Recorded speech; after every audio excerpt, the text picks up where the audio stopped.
OHD Studios Gear Show is back. Our Columbus location is gonna be packed with vendors. I'm Gear Show. I'm Jack Sparrow, mate. We need to promote Gear Show. Do what I want, gosh. Come out to Gear Show, we'll get together, have a few laughs. Oh, you're the best employees ever. Each of you a credit to the franchise. Keep those ideas coming. Like, can there be food? Great idea, Shaggy. And cerveza. Beep boop. This is a gear. I'm Gear Show. I'm Gear Show. Yippee-ki-yay, Whoa, whoa. I'm Gear Show. Zoinks. Hope for Gear Show. I'm off to the Louisville studio.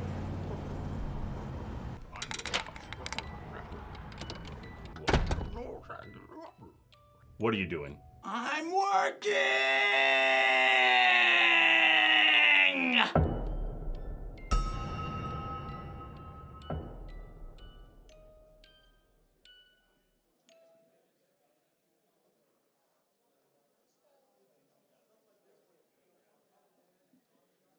All right, welcome back, everybody. My name is Vince. I am an employee here at Ohio HD. I want to welcome you guys back to the show. Just a couple of announcements. If you haven't gotten a raffle ticket in, we'll be doing a raffle at the end of the gear show. Raffle tickets are in Studio B, so you should definitely get a raffle ticket. It is free. You're going to want to do that. Also, the food truck should be open here within the next 8 minutes. So if you're hungry, please come out and grab some food from the food truck, Peatabilities. I really am glad everyone came out today, and I want to welcome one of our sponsors, Midwest Photo Exchange. Adam Slade's going to come up here and talk for a little bit. They are a great partner for us here in the Columbus community, and we're so happy that they're here to have us. So I'm going to let Adam take over and walk off the stage now. Thank you. Thank you very much. Hi, everybody. I'm Adam Slane. I work at Midwest Photo. We're at 2887 Silver Drive. We're a good local resource if you want to spend money on cameras and grip and light. We've got a booth back there. My coworker, Taylor Kuby, is back there right now. But we do photo, video, audio equipment. We have a rental division. We have print services, black and white film developing, a few other things. But my department essentially deals with corporate education, commercial clients. So we deal with rental houses across the country, corporate photo video studios like Amazon, Stitch Fix, a few other big name companies you might have purchased from. But if you walk into our store, you might not see some brands that you'll see back there like Nan Lux, Cream Source. We sell Ari. So there's a lot of things that you might walk in the store and we don't necessarily have. But if there's something you want, Teradek, Small HD, some of the higher tier brands, we're happy to order those, and we sell all sorts of stuff like that. But we also deal with we work with colleges and high schools across the country. If you're a student, there's good discounts through a lot of companies. So if you've got a .edu email address, feel free to stop by, take a business card, because there's usually some pretty good discounts on a lot of good brands out there. But we've also got in our booth back there, Canon Cinema is with us today. He's got PTZ cameras, he's got Cine lenses, he's got cinema cameras. So if you want to play and touch and feel the latest and greatest from Canon, our rep is back there. What else? Grip equipment, we sell Modern Studio, Matthews, Kupo, a few other smaller brands, but if you guys need any grip. We also do a lot of new and used equipment. If you've got old cameras lying around, bring those in, trade them in for new stuff. And we sell a lot of used equipment too, so if you need to buy used, sell used stuff, we're happy to do that as well. How much time? How much time do I have left? 5 minutes? All right.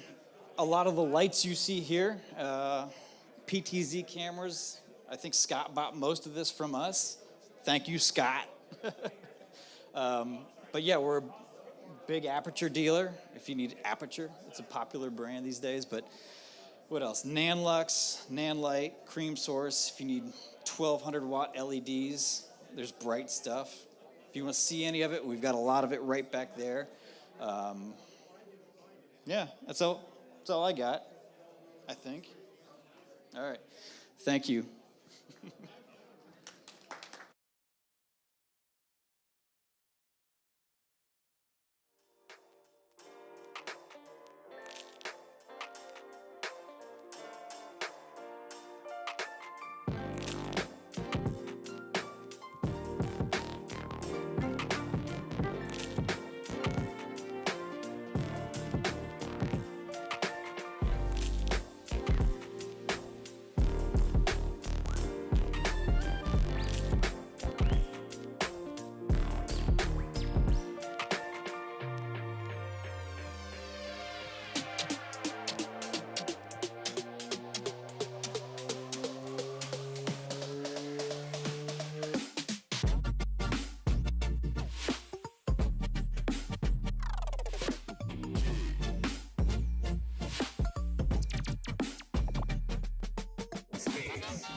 Welcome, everyone. Thanks for joining us today for the Gear Show.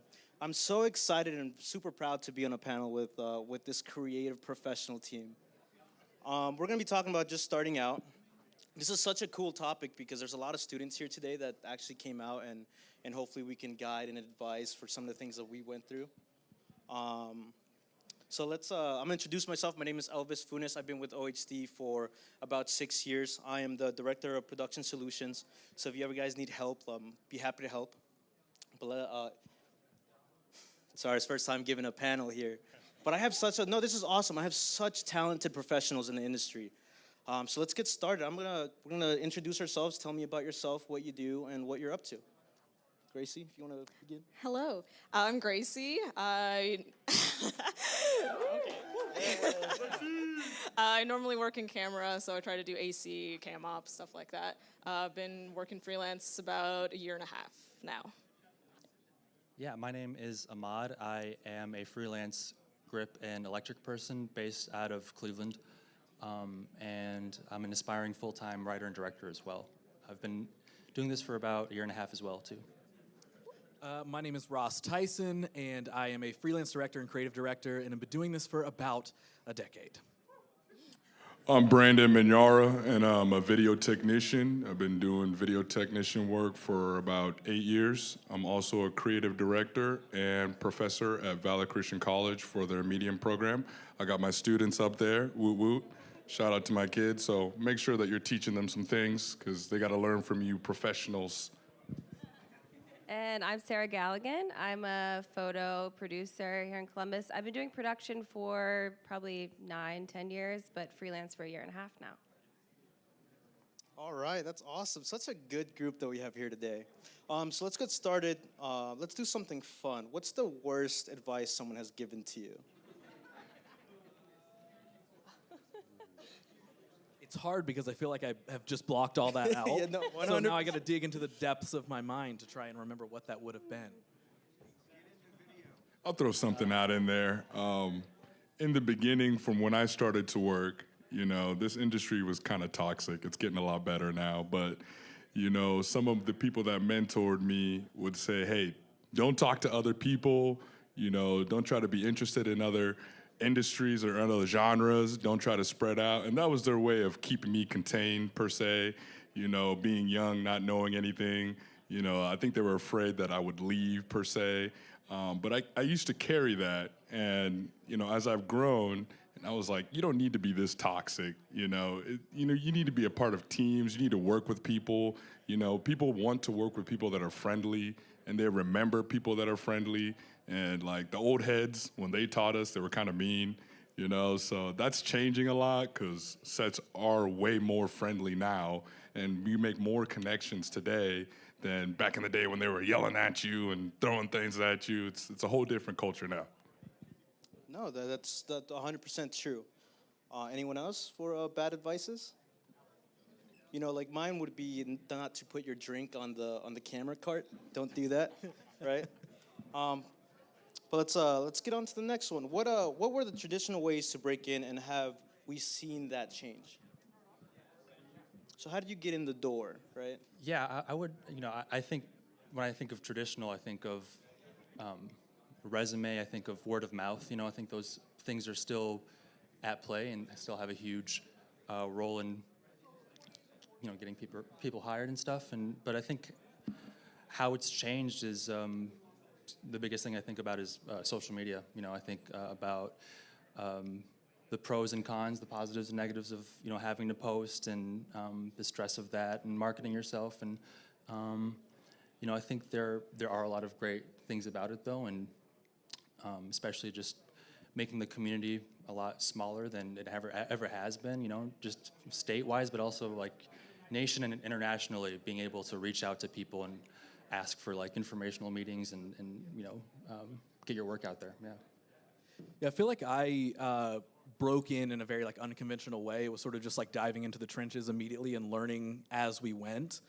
And I feel like what it used to be was a lot of like, hey, you got to go in and you got to be a production assistant. You got to make sure everybody has coffee, and you got to like beg to be a part of things, where I think now that's changed a lot to where you can really kind of make your own path with a lot of things.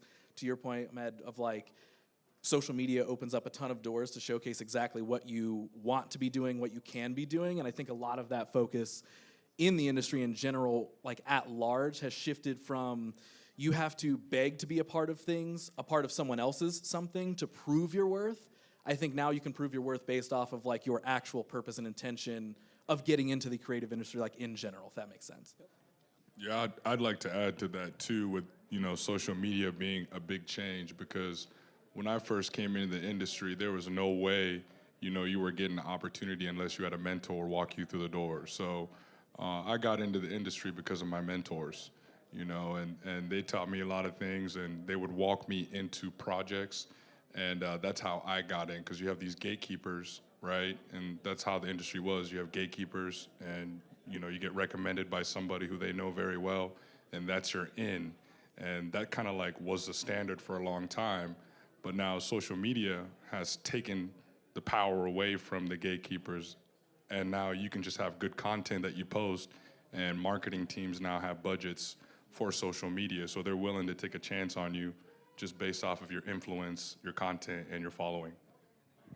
If I can add on that too, my upbringing was I used to work at a camera rental house, Midwest Photo, who's like our sponsor over there in the corner there. But I was working in the rental department, so that's how I met a lot of great creative people. And you just put yourself out there and be a nice person and be curious and interested, and that really got me far. I think to just be available. No. Yeah, I second what Gracie said. I started internal, like corporate production, and then moved to freelance, and it's really all been about connections and relationships for me, word of mouth, especially for production. Like, I have work to show, but it's not the same as having a reel. It's kind of an intangible service that I offer. So it's been great to meet people and like get to know people that way, because that's really how I've gotten work, is like the relationships and trust and proving myself to different people. No, that's awesome. Times have changed because of how fast technology evolves, right? That being said, how are you guys using that technology to market yourselves now? Oh yeah, I mean, you got to jump on that. Like, as soon as they introduced AI, I was like, man, I don't need somebody to do my paperwork. I'm just going to start utilizing these AI bots, and some of these projects that are like, pretty small, that don't need the full team components, like I'll do my mix and master through certain AI components, things of that nature. And I've just used it to facilitate faster product, because right now the name of the game for most of the work is quality. And you can trickle that down and make more stuff, if you utilize some of these automated systems, So it used to be that you could be a specialist for the last decade or so, and that would be enough. But now people are requiring you to know more than one thing, and the timetables have become so much shorter too, and the budgets are tight as well. So it's like the AI component coming in, if you really lean into it, it could really speed up your workflow so you're not feeling the burden of that stress. Ross, you do a lot of self-marketing that I think is really awesome. Can you tell us a little more about that? Yeah, so I feel like, I don't know, I might have I'm just going to use the word unconventional, or maybe, obviously it's my thing, so I'm very biased, but like, I think from day one of me entering like the creative world in general, I was doing it from a marketing and branding sense. That doesn't mean that I was a genius, it doesn't mean that I was like super smart or anything like that, but that's just naturally where I went. Like, I've talked with, a good many of you up here and around like this place right now. Like, I've never been the gear guy. I'm never the person who's like, what's the newest camera? What's the coolest lighting? What's the blah, blah, blah? I'm always like the story part of things, right? And that's kind of been my thing from like day one, is I've always looked at like, how is this being branded? How is this being marketed? How's it being promoted? Not always in a business sense, but more in that story sense. So for me, when that comes to my personal brand development, like from day one, my thing has always been authenticity. My thing has always been like transparency. I've never worried about trying to, market myself as the coolest thing, the highest quality, whatever, because everything's going to be changing. Like, anybody in here can be the highest quality, best camera person ever. There's going to be another awesome, high quality camera person around the corner, or now a lot of AI things that can cut a lot of those corners and cut a lot of those costs. So for me, I think the biggest thing, and I might be jumping ahead, spoiler, I've looked at some of the other questions we're talking about, so I won't dive super deep into it, but I also think that like that whole marketing aspect or branding, like you can do that in an authentic way. It doesn't have to be, I'm the best, I'm the coolest, I'm the flashiest, look at all of my images. I would honestly say the majority of my work over the last decade, anything that I've been a part of, it doesn't come from my quality. I'm not sitting and telling somebody, you should hire me or work with me because of my quality of my images and my visuals. I've always tried to aim on being a quality person. So I think that being able to reflect that through your social media or whatever it may be in any way that you're branding yourself, like I think authenticity always wins in the long run. I think in the short term, we can see very instant gratification victories that come from like being inauthentic or, cutting some corners or whatever it may be. It feels sometimes annoying to wait for that long game to kick in, to wait for that delayed gratification to kick in. But I always think the win that you get eventually is far better and more sustainable in the long run than the win you will get instantly by being, somebody with 5,000 likes on every photo because you're following trends or whatever it may be. So I think that's great advice. Like realizing what your strengths are and being able to sell that and collaborate with people that can complement your strengths that's just a winning team right there. Like I'm not someone who's gonna walk in, I'll fake it till I make it a little bit, right? But like, I'm not someone who's gonna come in and act like I know how to do something when I can work with someone who's an expert at that. And I think just coming in and being authentic with like, these are my strengths, this is how I can work with you and get this like kick-ass team to work together and have an awesome product is really like, I have the same approach and I think it's so important to do that. No, that was beautiful. Thank you. Freelancers, we're only as good as our last job. What do you think? Do you think that's true? Every time you go to your last job, are you just as good as the last job? Are you always giving your 110%? And why? It varies. I feel like it's up and down all the time, right? There's always going to be a really terrible job, and you just have to, it's a mixed bag always. Like, you're not better than a job necessarily. Like, you kind of have to take what comes, in my opinion. I'm new, so maybe it's different for other people, but sometimes you got to pay your dues a little bit. I don't know. And that's a good way to, like, meet new people and have more experiences, and you can even learn from that. Like, oh, I don't want this experience anymore, but then you learn from it, so I don't know. Yeah, and that's, I think, one thing that I really enjoy about freelancing is, every job, every situation, for the most part, you're working with new people, you're working in new location, and that is a challenge on its own, and I feel like in that way it keeps me sharp and engaged. I worked with somebody earlier this year who would say every day is an interview, and that could be, you could take that as like a stressful thing, and I think to a certain extent it's kind of a weird thing to say, but also it's, for me, I kind of know that going into every job. It's like, even though I'm working with this person like every day for like a month, they still, I know that they're still like observing, and they're watching, and they're seeing how people work and how people don't work, and so yeah, I think like it's just overall, it's just nice to keep it just have fun. Yeah, you said something, every day is an interview, right? It definitely does feel like that a lot of times when you go out and work with new people, new productions, you're shooting something different. Thoughts? Yeah, sorry. No, you're good. Go ahead, bud. I think kind of like Gracie said, it varies, right? Because sometimes we don't have total control over the last job that we were a part of, and you could just sit and you could walk away from a job just having kind of a horror story that you get to tell people. This might not be like the best answer for this question, but the only way that I can put it is like, I would actually more so from my standpoint, I would phrase it of you are already better than your last job. Because I think every single job, kind of like you guys were saying, is like, we're going to be taking something away from that. Whether it's, wow, that was terrible and I never want to experience that again, or that was amazing and then why was it amazing? That was something in my early years is I so valued the car rides after a shoot with any of my creative partners that I was working with, because we would sit and pretty much dissect what went right and what went wrong about the shoot. So for me, I know that might be like, I might be like really reaching for that answer a little bit, but I genuinely believe like, yeah, we can look at it and say like, oh, well, visually it was only this, or visually it could have been this, so I'm only as good as that last thing. But I think it's more so what we learn from the experience that we had. So I would personally phrase it as like, I think we are already better than our last job because we learned something. Even if it was the worst thing to ever experience, you're walking away knowing that that was one of the worst things you've ever experienced, right? So you were sitting and saying, what can I do better next time? Or what can I do to better communicate next time? Or again, vice versa, if it's a super positive experience, you can sit and be like, why did that go so well? What was it? Was it our team? Was it our prep? Was it our, whatever it may be? Was it just our communication that day? Or was it just a good idea? So that's, I feel like, how I look at a lot of that stuff, because that's kind of what I was doing in the early years, is like immediately being like, okay, what made that good? What made that bad? And now what do I take from that for my next project? And I'll kind of speak from like the corporate side of things, because in corporate, they expect you to execute. So, you really are only as good as your last job. So if you get hired by, a corporate client and you drop the ball, I mean, that will reverberate through the connection. So usually if that ever ends up being the case, I'm usually down. If it's a team or something that took place, people try to be understanding, but for the most part, they're going to talk about it, and you're not going to get recommended to that next project. That corporate margin of error is very small.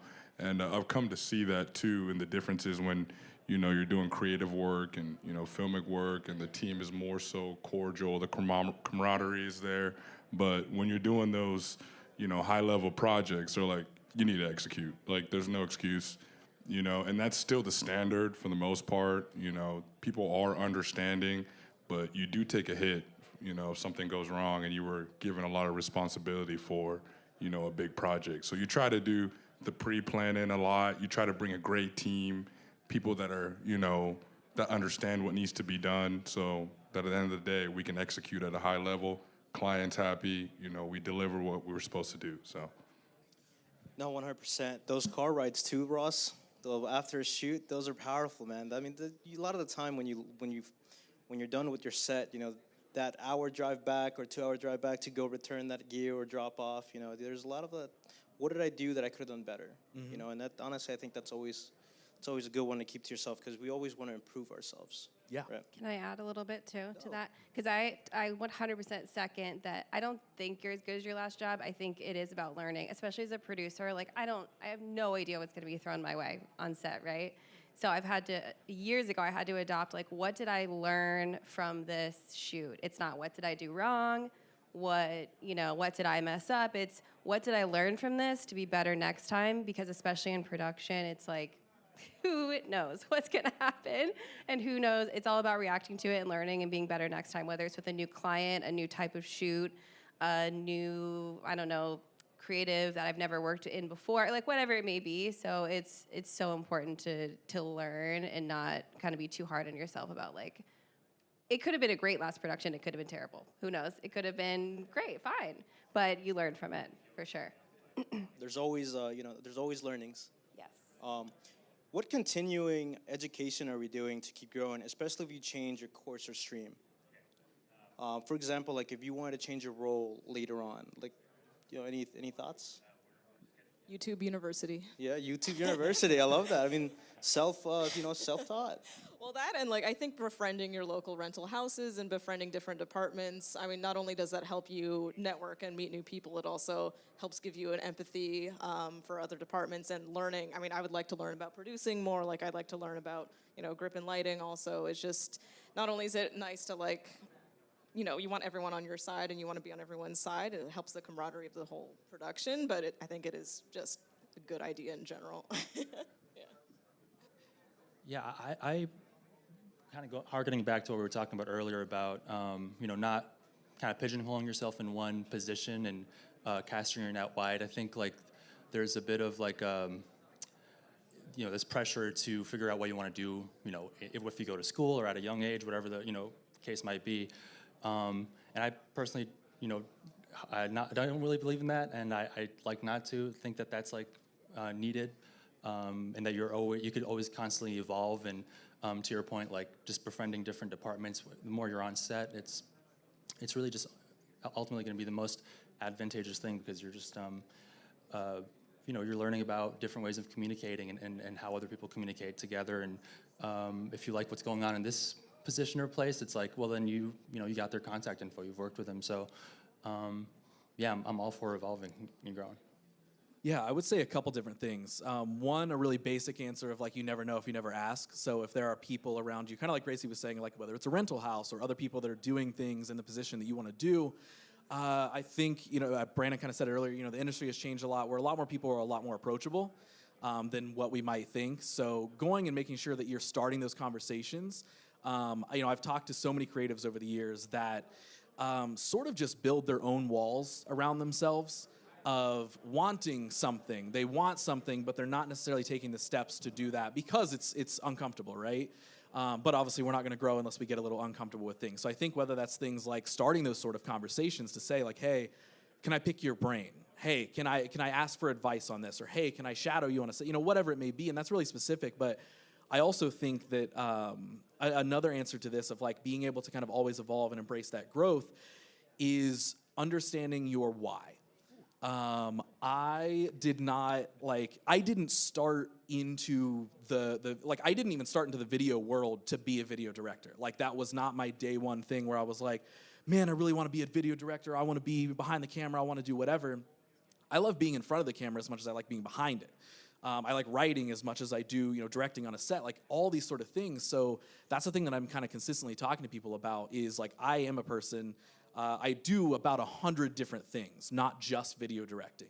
But the reason that I know I can do 100 of those different things, or I'm willing to try and get uncomfortable to try those new things, is because I know why I want to do them. I know how it fulfills me. I know what creative energy it can give to me. I know why I enjoy helping and connecting other people and all this sort of stuff. So that, I think, while it's a very deep answer, we got to look very introspectively and kind of dig into like, well, why am I doing this outside of just looking cool on Instagram or just getting paid because I want to be a freelancer or whatever. I think that's my biggest thing that I would always tell anybody is in order to let yourself grow and evolve, you have to give yourself the space.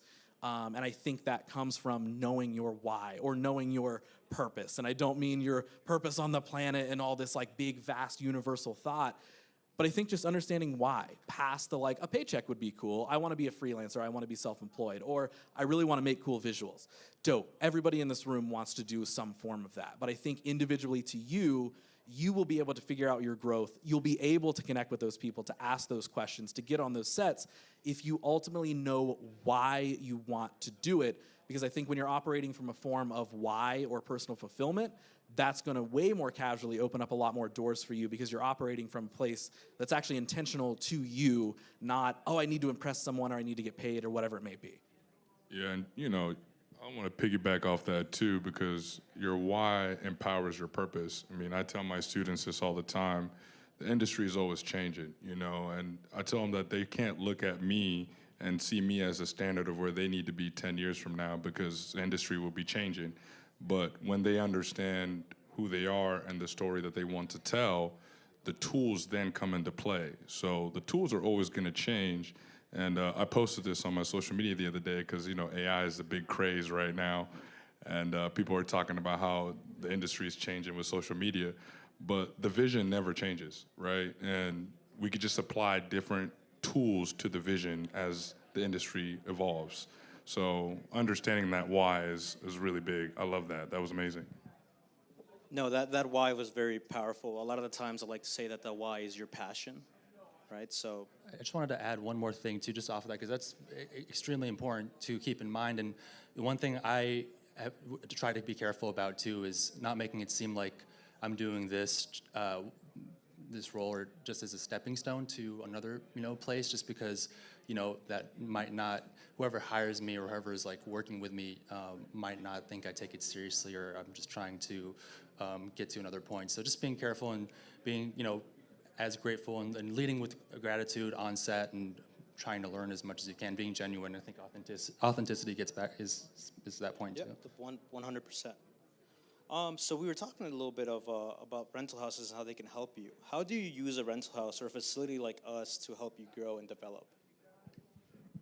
I mean, you guys have all the toys. I mean, so the thing about rental houses, it helps you keep a realistic aspect of what's accessible to you, right? So I also tell this to my students, you could grind in and grind out project by project and then one day be able to own an Alexa or Red Or you can go over to OHD and ask them for their tools and their equipment, and that will absolutely streamline your production, right? So it makes it realistic for you to have access to tools that you wouldn't usually be able to with your own budget. You know, like I know a lot of times I'll call you up, Elvis, and you know, you hit me up and you help me on a project. I'm talking to you about a project right now, and that helps out so much because the wealth of knowledge and the experience that's at OHD is amazing, and you guys have so many tools to utilize, and it just makes me bigger, right, without having to have all this, in my backyard or something, For me as a producer, obviously, like, this is an amazing event where you're connecting all these people, but what I value about gear houses is the wealth of knowledge. Like, someone who's not renting, I'm not renting gear for me, obviously. I don't operate cameras, but I produce shoots locally. I produce shoots across the country. I know that I can go to gear houses that are local, and they're just a wealth of knowledge. They can know all the great crew. They know, where to get all the great gear. They know all the secrets of wherever I need to know about producing in a certain city, and that's what I find really helpful about gear houses across the country. And it's also just good people usually, like just cool people that like have a pulse on the city and what's going on in the industry. So so production-wise, that's what I find really valuable about gear houses, and especially events like this. It's great. Yeah, and to kind of build off of what both Brandon and Sarah said is like, for me, I said it earlier, like I've never been the gear guy. So I'm never looking for like, what's the next coolest thing that the rental house has? But for me, I think it's community. I think it's bundling up everything that both of them said and then topping that off with also like that community element. Like I'll never forget, like one of the first times that my creative partner, Josh Emmerich, and I, one of the first times that we spent time here at OHD, we were trying out some new lights for a production. And again, like me coming in, I'm like, cool, it's lights. They turn on and they have colors, and I'm stoked about that. Awesome. But I don't know how to use them, and neither did Josh. So what was dope is that the OHD team stayed for legitimately 3 to 4 hours after, doors were closed for the day, all this sort of stuff, just running us through what these lights did and how to operate them. And so it was more than just a transaction. It was more than just like, cool, you rented the gear, you know where the on and off switch is, right? Okay, go create something and then pay your invoice later. That, I think, has always been the coolest thing, at least with OHD, or I think rental houses in general, if they're good ones. I would say it's that... If they're good. If they're good. I would say it's that community element. It's not treated as a transaction. It's not treated as, okay, awesome, someone's rented our gear, someone's done whatever.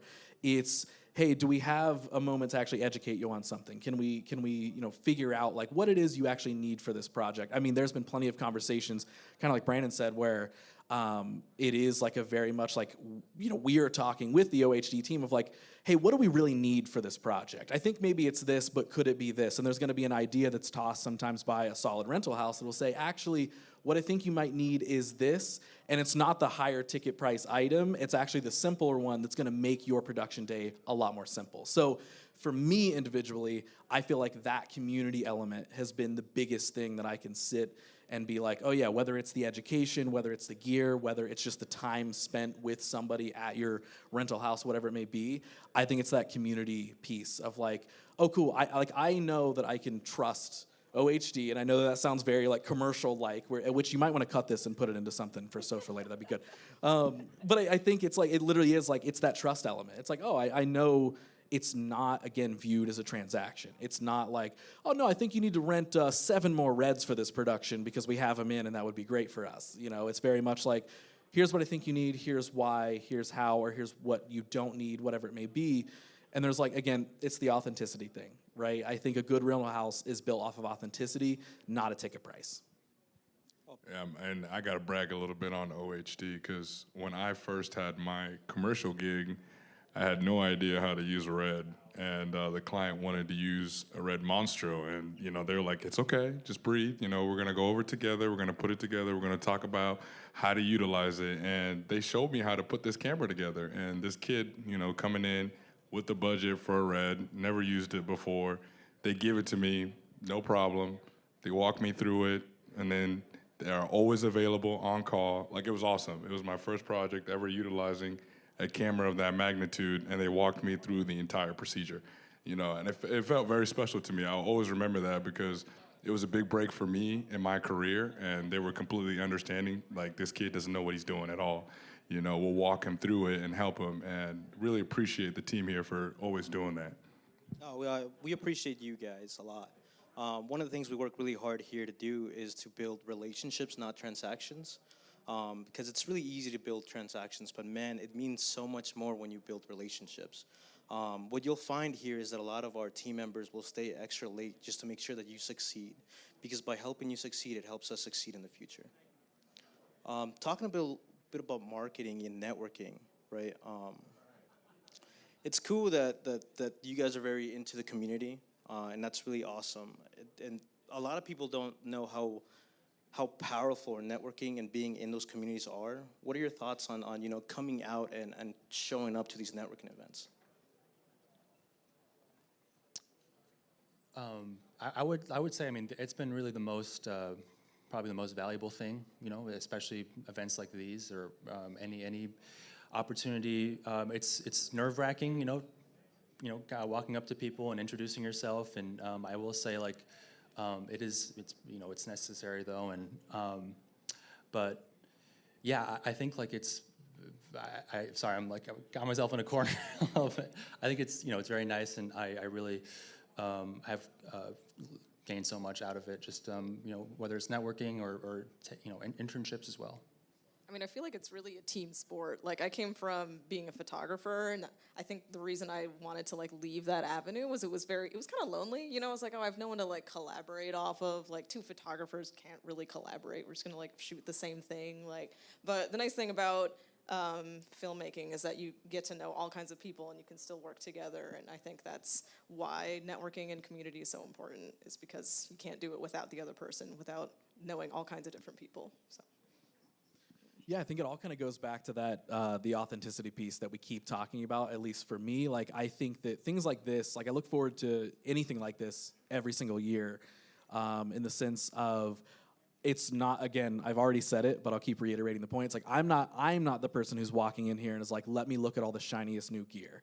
I am looking for quality conversations. And I love talking more than enough for probably anybody in this room. But it's those sort of actual conversations that I'm looking toward, is like, oh, hey, we only know each other via social media, and I've only seen you in a little round bubble in your profile picture, but now we're actually getting to have a conversation and see all right, cool, who are we as human beings? And I think that I've always viewed, and I think most people do, I think this is kind of an old guard thing that is kind of dying, but I've never really viewed networking as I'm in sales mode, I need to hand out a business card. I've looked at networking as all right, cool, what friendships and relationships am I able to build out of this? And there's nothing that I'm looking for. It's the transaction thing again, right? I'm not coming to a networking event looking for a transaction. And maybe that's silly of me. There could be somebody in here who's like, why are you not selling yourself more? I always believe that any form of networking, whether it's social media, whether it's in person, an event like this, I think what's going to sell anybody is being your authentic self, far more than, again, hey, I can do this, here's my flashy thing, here's my business card, please hire me, I would love to work with you, blah, blah, blah, blah. I'm sure that works for some people, and I love that works for some people. I identified early on that doesn't really work for me, because for years I was definitely that introverted person who was like, oh man, a networking event, you want me to go talk to people? Kind of like you were saying, where I'm just like, oh man, I don't really know. But what I also learned is when I started just being myself, right? Not to make this some life lesson, but when I started being myself, it's like, oh, I'm going to talk about the things I want to talk about. I'm going to express myself in the way that I want to express myself, leaning into what I really am, that why, that purpose, that intention thing again. Operating from that at a networking event like this, I don't have to worry about being in sales mode. And if somebody wants me to be in sales mode, quite frankly, I know that's a conversation that would be a waste of my time anyway, to be super straightforward. So it's things like this I think are so much fun, because we're seeing so many people that we either are meeting for the first time or we're meeting them for the first time in real life, and we're friends on social media, whatever it may be. And so, I don't know, I think there's a ton of benefit. Again, it's just the relationship thing. That's what it comes down to. 100% relationship takes you so far. But real quick, just because we're running out of time, does the audience have any questions? Hi, I'm Kayla. Sup, Kayla? I have a question about freelance. So how does one get into it, and what does it entail? How does one get into freelancing, and what does it entail? you're my student, so I can't really speak, so I'll have somebody else. That's true. I feel like you've probably already given away some secrets. I already have, Yeah. so you guys need to educate them. They need to hear from somebody else besides me. It's tough. I don't even know if I'm like the right one to answer this question either, because I got into it so unconventionally by like I just started doing. I think that's the biggest thing. Like we're not gonna learn until we try, and I know that's such a vague answer that doesn't directly answer that question whatsoever. But I think like you're going to start learning what you like and what you dislike by just getting into it, right? By starting those conversations, by reaching out to those people to pick their brains, to, you know, get on a set, whatever. And I also think that's like you have to learn. I think an old way of thinking was you're not allowed to learn your value unless somebody else on a set tells you what your value is. Hey, you were a good production assistant today. Hey, you did great helping out with camera. Again, I'm gonna go back to what I already said earlier, is like the earlier and quicker that you can identify your why of what you wanna do, and that doesn't mean, oh, I want to be a director, I want to be a camera operator, I want to be a grip and gaff, like whatever it is. It's not that label, it's like, what do you wanna do and why? Do you wanna be on sets because it's a community thing? Do you wanna be on sets because it's fun and creative and you just wanna get ideas out of your brain? Like, when I ventured into all of this, I knew like, yeah, I wanted to be self-employed and I wanted to work for myself, but I didn't really know what blueprint there might have been because there wasn't one. But I didn't take the route of, hey, can I PA on someone's set? It was, I'm just gonna start doing this stuff, and then cool, I start to build a community around me where we're all doing each other's stuff and we're all a part of these things, and then naturally that network will grow. So I know that that was not a direct answer whatsoever. But I think like that's always what it comes down to for me, is like understanding why you want to get in it, and you have to take the action. I think the action is the biggest thing. I talk to creatives so often who are like, I want to do this, I hope I can do this, but we're always kind of waiting for, we're waiting for A24 to email us and be like, hey, I saw that reel on Instagram you posted, how do you like doing a movie next year? Like, we're always kind of waiting for someone to say, do you want to be on my set to come learn something, right? I think the biggest value is like learning to start those conversations, right? Learning to like reach out to that producer, reach out to that person, that whoever that creative is, and saying, I'm interested in learning this, and just being, again, authentic and transparent. It doesn't have to be like, hey, I've got this super hidden skill of camera operating that I don't really have, but I'm gonna tell you I do, and then I'm gonna make the set chaos, and I'm gonna feel weird about it when I leave. You can, I think the best relationships will come from being honest and being transparent. And then especially in a freelance world where everybody can get ripped off every single day, everybody can end up being annoyed at somebody else for hiring them for a bad job, whatever it may be. I think like ball all of that up, and there's some sort of an answer in there somewhere. I could also rant, and I know we don't have a lot of time. You said some amazing things. Grace Siamon. Any thoughts on?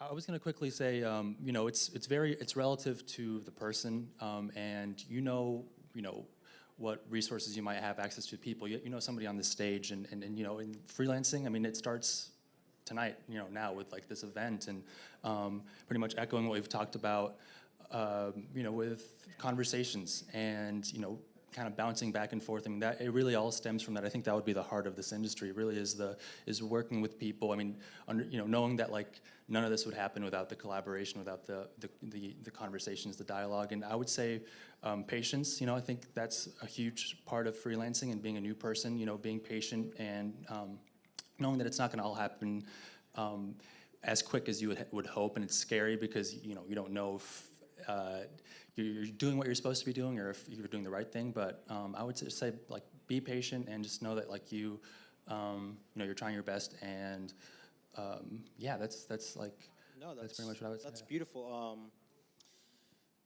In this industry, you're gonna find rejection a lot. Just don't let it stop you. Fear is a big stopper. Just keep your head up and keep going. But I just want to say, thank you guys so much for being on this panel. You guys were amazing and such a talented crew. Love it. Yeah, dude, thank you. Thank you. Thank you, yeah. Thank you, OHD. We're going to go up next with Vince Restivo. What an awesome guy. I love Vince. He's a great guy for OHD. So, hey, Vince, I'm sending it your way. All right. Thank you, Elvis. We're here with VPS. We're going to talk to them a little bit about some of the great products they brought for us. We have Tom with us today, so thank you, Tom, for coming.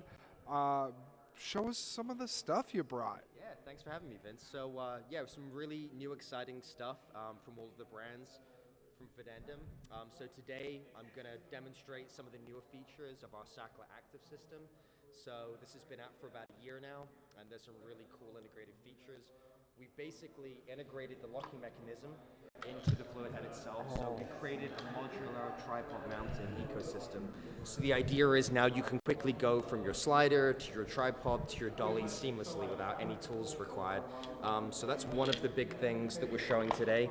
So in addition to the slider mount, we can actually detach this, and below that we have our active slider system.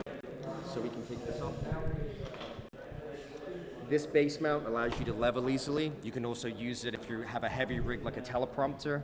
And once we take this off, put our head back on again. So the idea is everything is seamless. You're jumping from different accessories without having any tools. So, giving everybody more time on set to shoot rather than adapting things. So that's one super exciting product that we have from the Sackler brand. Oh yeah.